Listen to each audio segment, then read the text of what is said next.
Madame, Monsieur, bonsoir et bienvenue sur notre plateau Al-Mouatine. Et ce soir, nous allons traiter le sujet de la grande mosquée de Bruxelles. Et nous avons avec nous sur le plateau Monsieur Salah Chellaoui, qui est le vice-président de l'exécutif des musulmans de Belgique. Monsieur Salah Chellaoui, bienvenue sur le plateau d'Al-Mouatine. Merci. Donc ma première question, Monsieur le vice-président, c'est quelle est la situation du centre islamique de Bruxelles actuellement? Ok, si vous permettez, Monsieur Hassan, donc tout d'abord, bonsoir à vos auditrices et vos éditeurs qui nous écoutent bien sûr sur l'antenne de Al-Mouatine. Merci beaucoup de m'avoir invité donc à cette rencontre.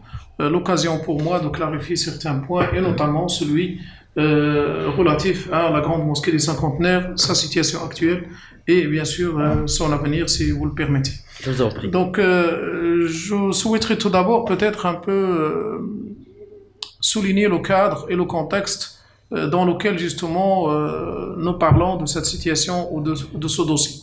Comme vous le savez très bien et comme le savent tous les citoyens de notre pays, la Belgique, le Royaume de Belgique a été touché par des attentats terroristes qui ont fait donc des dizaines de victimes innocentes, que ce soit à l'aéroport de Zaventem ou bien sûr à la station métro Malbec.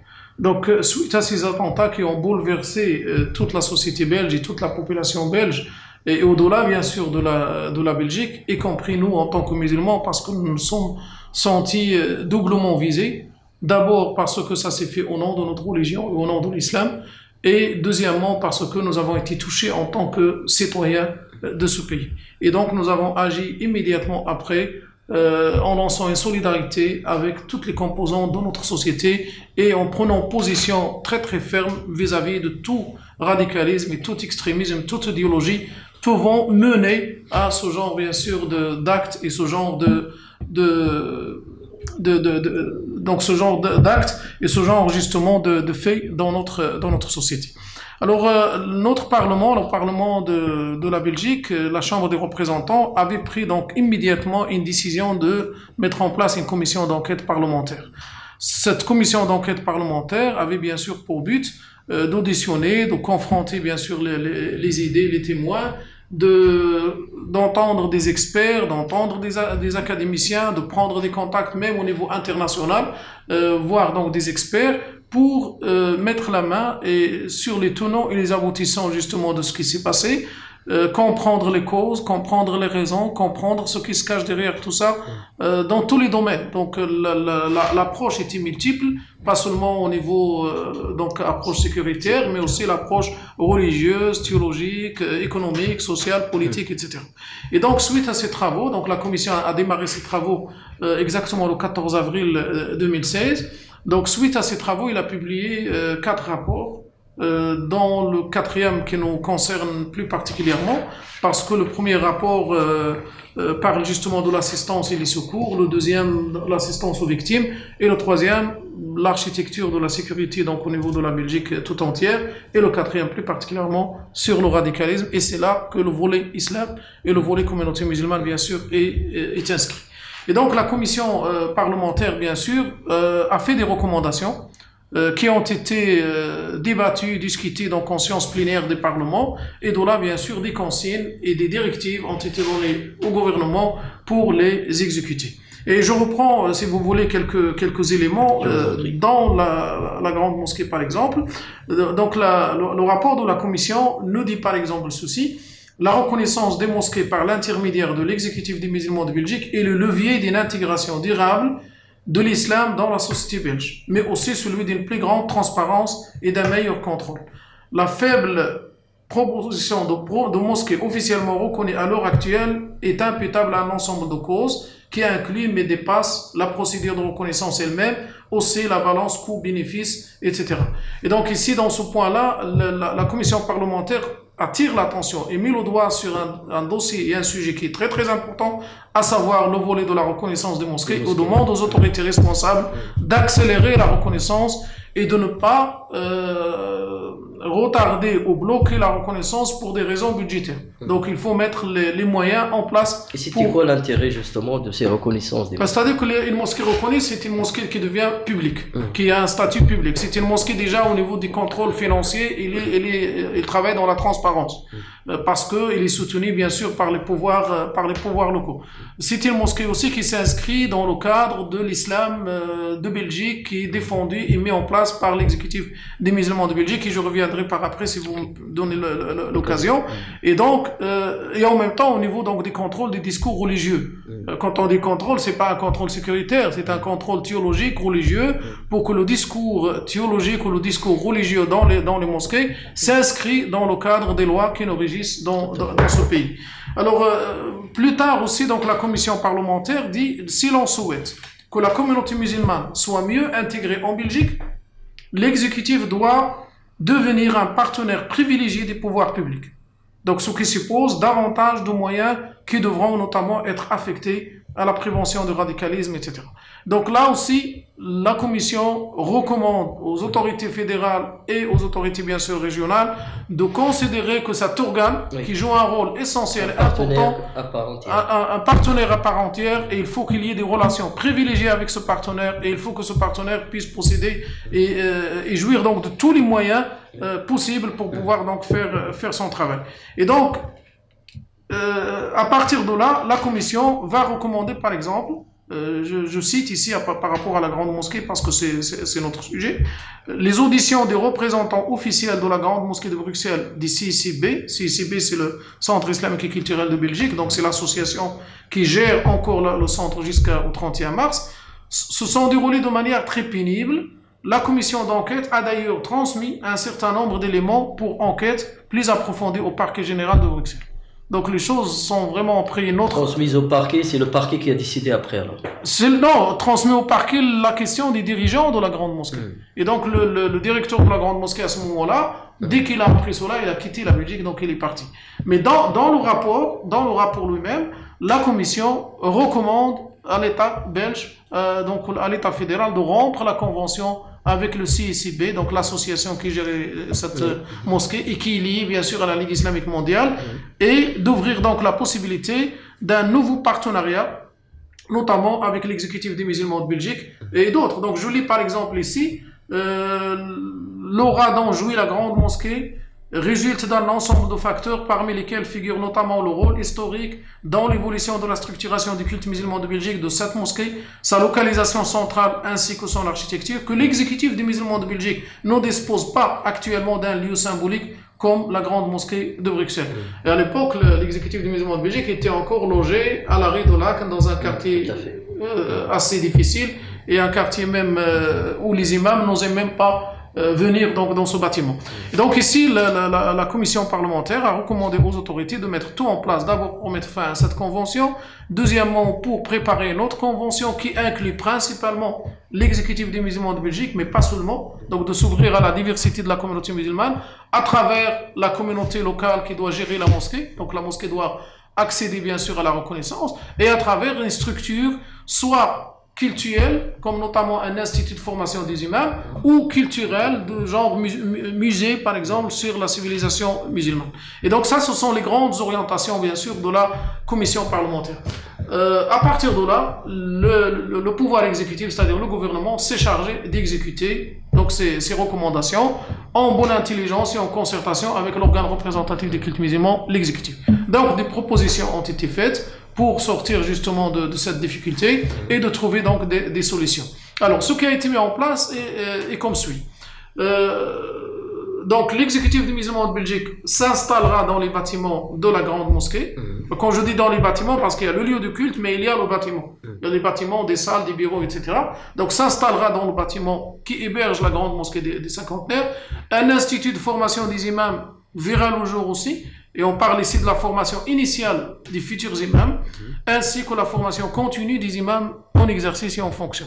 Lorsqu'on parle de la formation initiale des imams, donc c'est une formation qui sera mise en place en partenariat avec les universités. Donc les pourparlers, les discussions, les programmes sont déjà très avancés et des accords ont déjà été établis entre les universités belges, francophones et néerlandophones pour prendre en charge, si vous voulez, la formation civile, donc le volet civil, tout ce qui est anthropologie de l'islam, droit des religions, la sécularisation, la relation avec les laïcités, etc.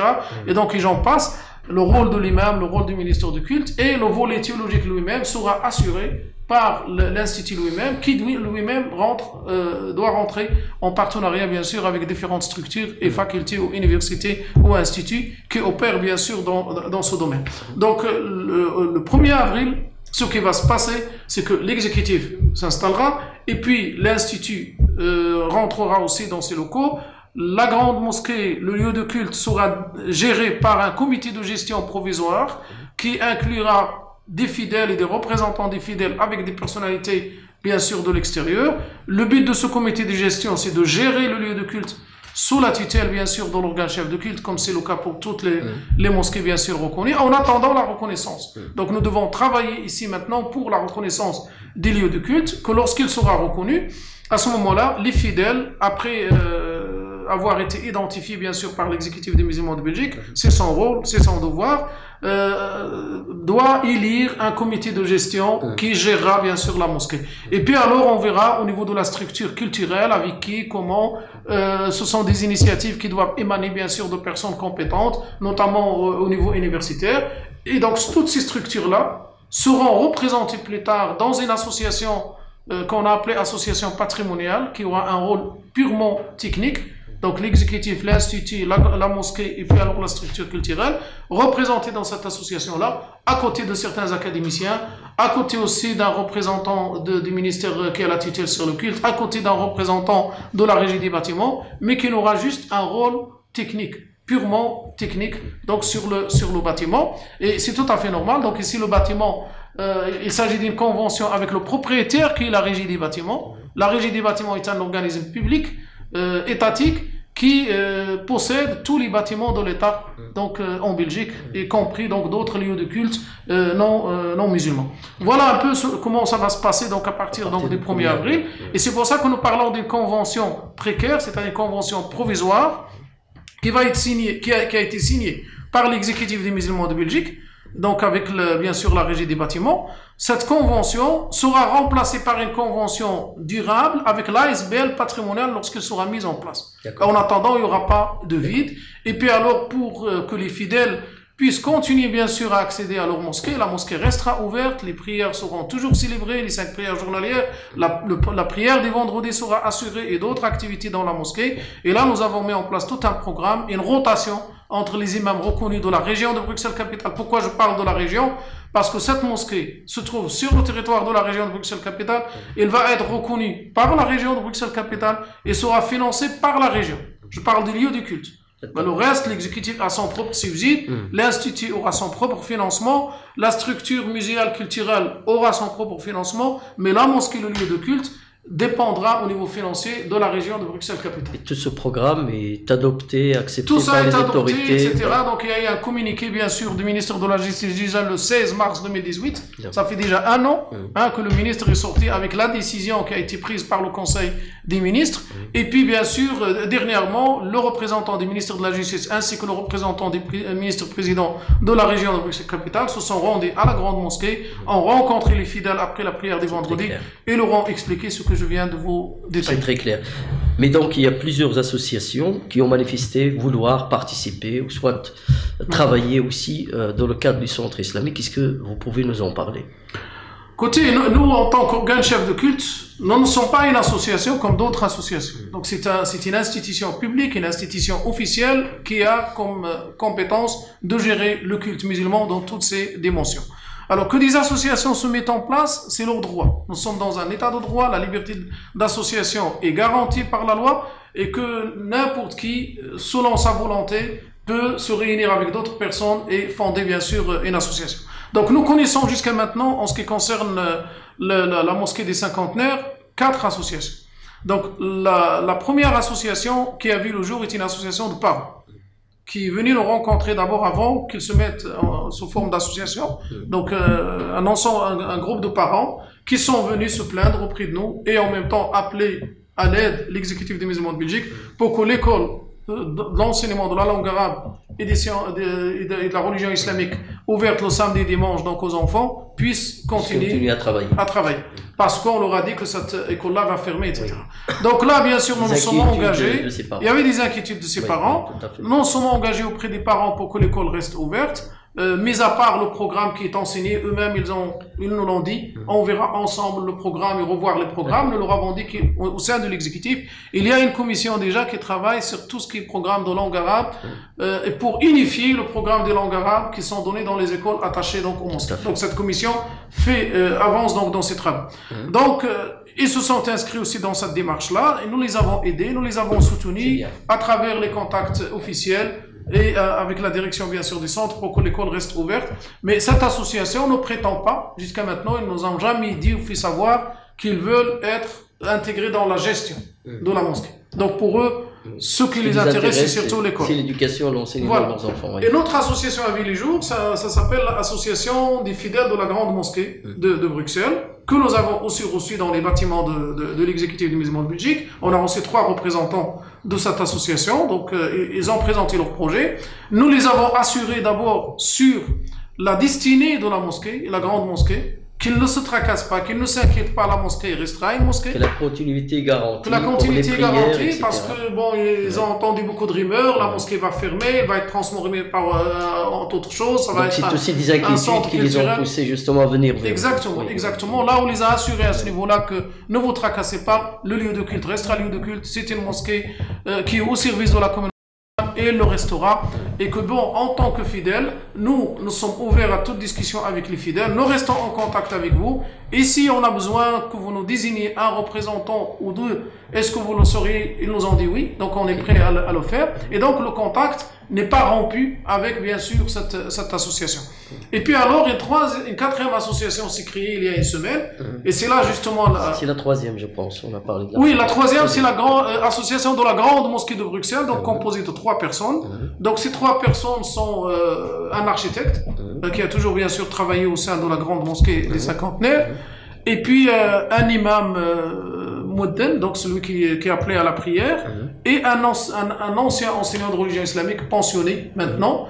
Donc la personne qu'on a rencontrée, c'est le président, donc cet architecte, qui lui-même, bon, n'a pas exprimé vraiment une volonté quelconque, mais bon, il veut bien sûr jouer un rôle aussi, étant donné qu'il connaît la mosquée, etc. Et donc là aussi, nous gardons ce contact et ce lien ouvert, sans aucun problème.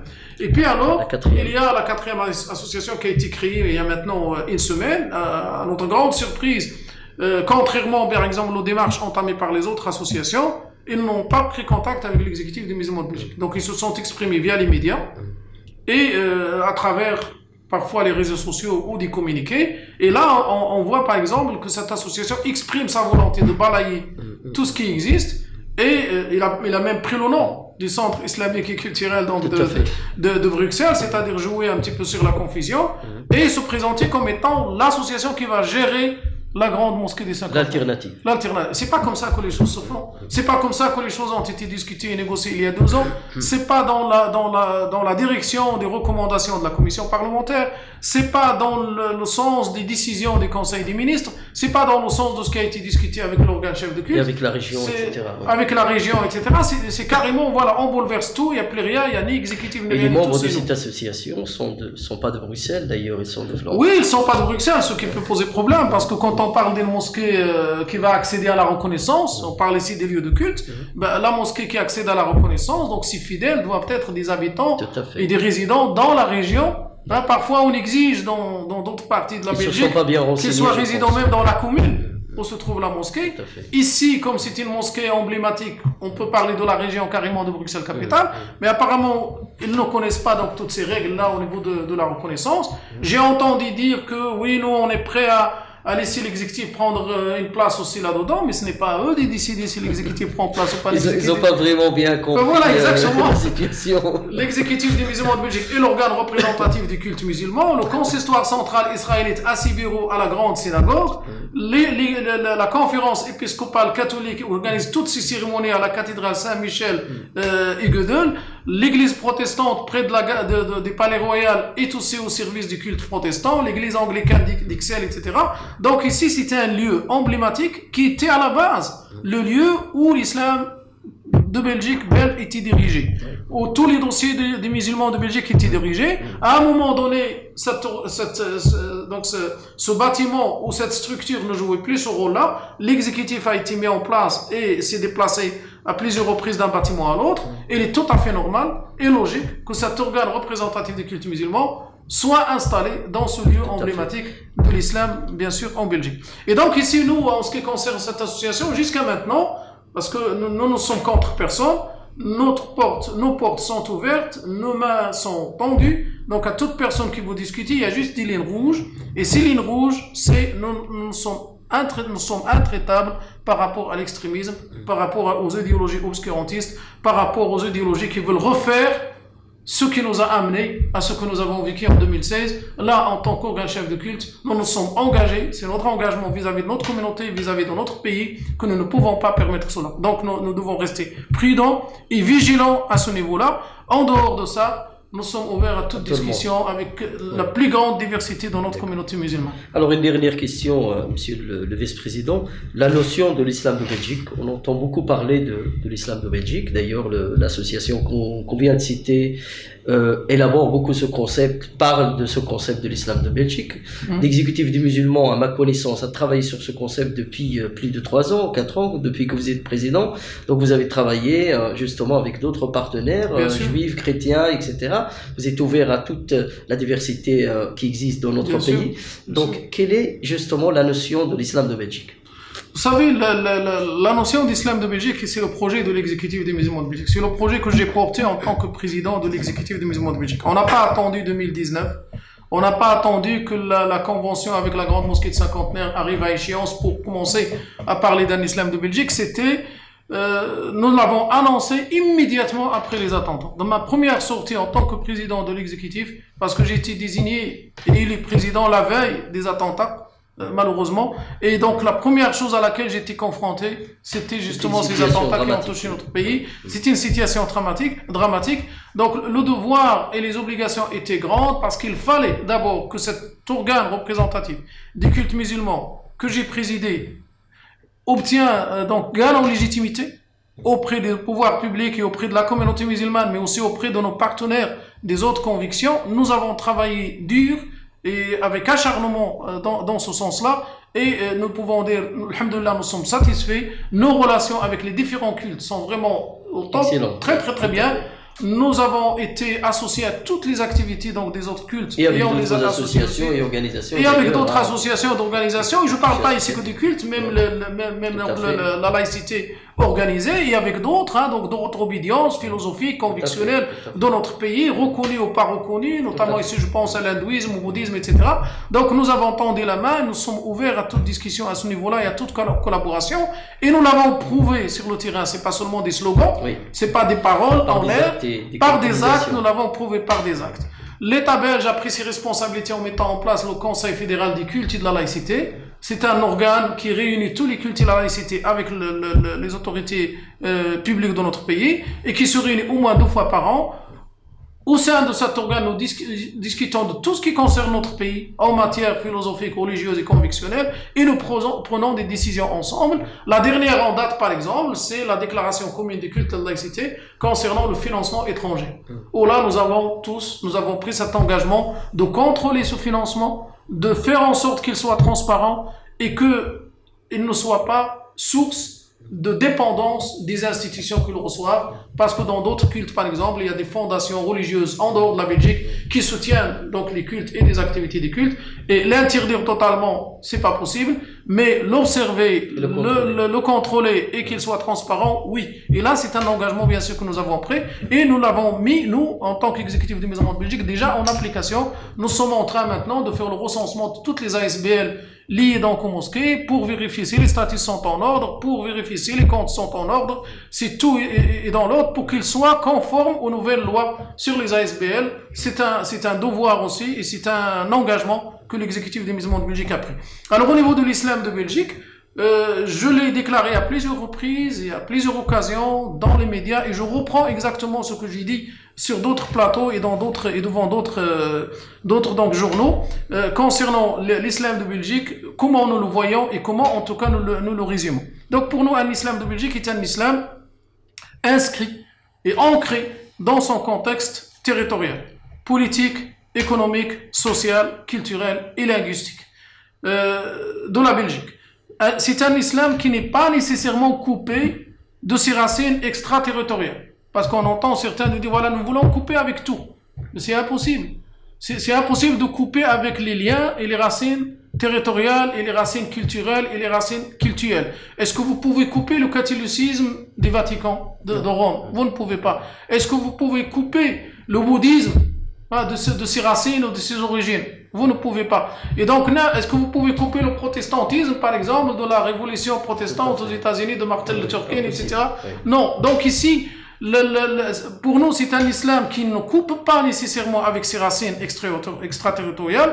Au contraire, la diversité culturelle qui caractérise les citoyens de confession musulmane aux origines multiples est un enrichissement pour l'islam de Belgique, est un enrichissement pour la société belge, mais bien sûr en refusant toute ingérence politique dans les affaires des cultes musulmans. Là, sur cela, pour nous, c'est notre deuxième ligne rouge après celle du radicalisme et de l'extrémisme. Cette ligne rouge, donc c'est le refus total, et c'est un engagement que j'ai pris, et j'ai travaillé pendant tout le temps que j'étais président de cette institution, et je poursuis ce travail. Nous ne pouvons accepter une ingérence politique d'où qu'il vienne, de l'étranger ou d'ailleurs, dans les affaires donc des cultes musulmans. Ça, je le garantis à la société belge.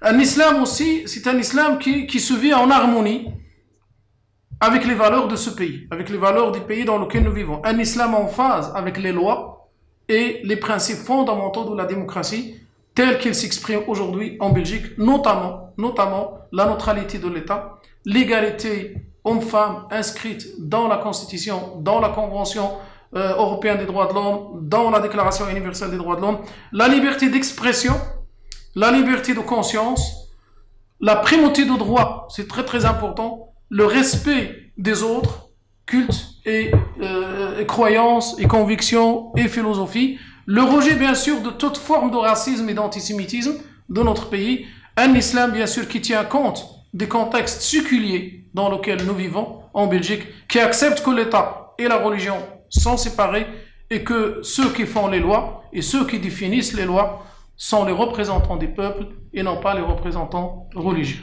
Voilà en résumé comment nous avons défini l'islam de Belgique. Et ce n'est pas une définition théorique, nous avons mis ça en pratique dans les formations, dans les programmes de formation, dans les écoles. Je tiens à rappeler ici rapidement, monsieur Hamouche, que pour arriver à tout cela, nous avons par exemple signé 8 partenariats. J'ai personnellement signé en tant que président 8 partenariats avec des hautes écoles et des universités en Flandre pour former les professeurs de religion islamique. Aucun professeur de religion islamique ne peut maintenant donner cours s'il n'obtient pas son diplôme dans ces universités et dans ces hautes écoles. Pour le primaire, pour le secondaire inférieur et pour le secondaire supérieur, c'est un master en sciences de religion option islam que nous avons mis en place en collaboration avec la KU Leuven, donc l'Université catholique de Leuven. Et du côté francophone, nous avons mis une formation universitaire pour nos enseignants en collaboration avec l'Université catholique de Louvain. Nous formons nos imams au niveau linguistique en Flandre et du côté francophone parce que l'outil langue est important dans la communication. Donc il y a maintenant 2 groupes, rien que du côté francophone, sans parler des groupes néerlandophones à Hasselt et à Anvers. Il y a 2 groupes du côté francophone, par exemple, de 20 imams dans chaque groupe. Un groupe qui se forme à l'ULB, et un groupe qui se forme à l'Université Saint-Louis en partenariat avec l'exécutif des musulmans de Belgique et avec le soutien de l'Institut de promotion de formation sur l'islam en communauté française. Et bien sûr, il y a des formations continues donc des imams. Tout cela va dans le sens de cet islam de Belgique que nous avons annoncé. Donc nous n'avons pas attendu maintenant pour le dire et pour faire en sorte qu'il soit vraiment donc une marchandise pour spéculer. Non, c'est réel, c'est effectif, c'est sur le terrain, c'est des concrets et depuis 2 ans maintenant, on est en train de travailler là-dedans. Monsieur le vice-président, Monsieur Salah Chedaoui, merci de votre participation et merci d'accepter notre invitation. Merci à vous. Madame, Monsieur, c'est ici que se termine notre émission de ce soir et à la semaine prochaine. Merci de nous avoir suivis.